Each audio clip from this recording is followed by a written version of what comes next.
नमस्कार बच्चों, आज हम हमारी 9th क्लास की विज्ञान की वर्कशीट नंबर 53 करेंगे, जिसमें हम हमारा जो चैप्टर चल रहा है उत्तक, उसी को ही आगे कंटिन्यू कर रहे हैं।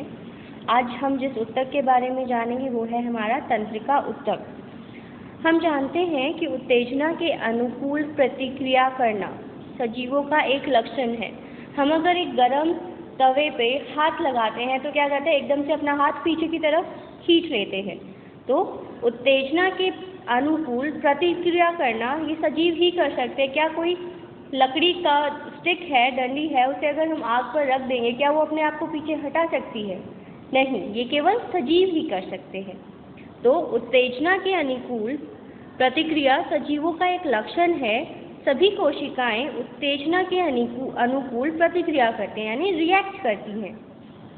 शरीर में इन उत्तेजना को शीघ्र एक स्थान से दूसरे स्थान तक पहुंचाने का कार्य एक उत्तक के द्वारा किया जाता है। यानी ये जो उत्तेजना हुई, एक्साइटमेंट हुई, इसे एक जगह से दूसरी जगह तक ले जाने का जो काम है वो एक उत्तक करता है, और उस उत्तक को ही हम कहते हैं हमारा तंत्रिका उत्तक।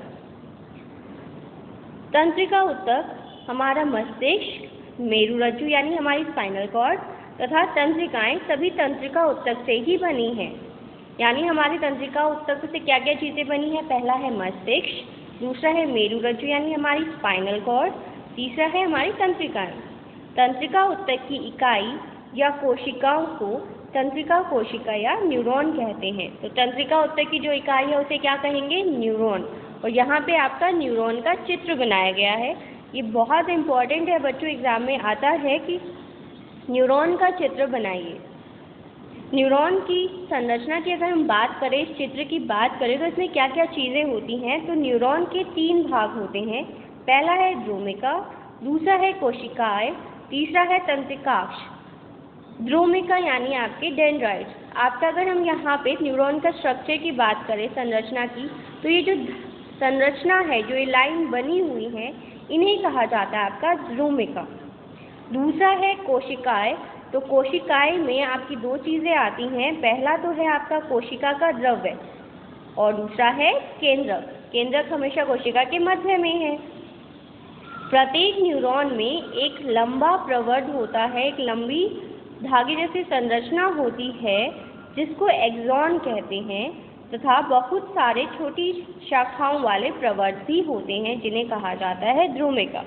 यानी जो लंबी एक प्रवर्ध है, एक धागे जैसी संरचना है, उसे तो कहा गया एक्सॉन, और जो बहुत सारी छोटी छोटी शाखाएं हैं उसे कहा गया आपका ध्रुमिका। यानी ये आपकी ध्रुमिका है।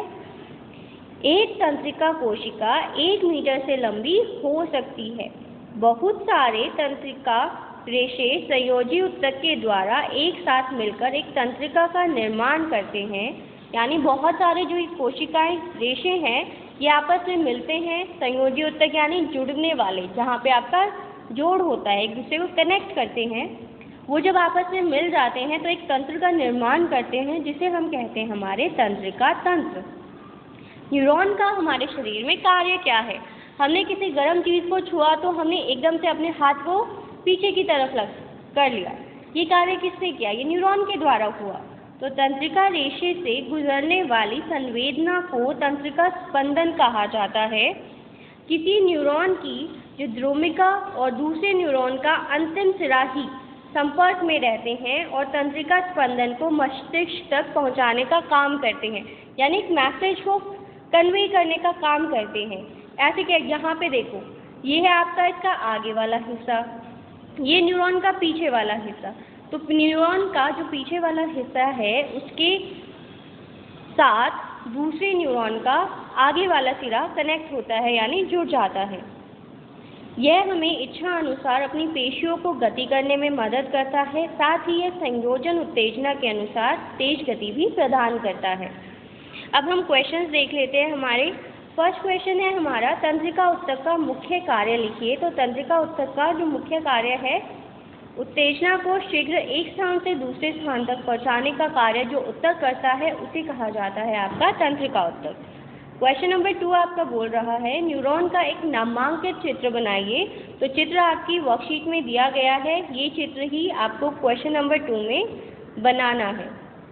क्वेश्चन नंबर 3 है आपका, तंत्रिका स्पंदन किसे कहते हैं? तो तंत्रिका रेशे से गुजरने वाली संवेदना को कहा जाता है तंत्रिका स्पंदन।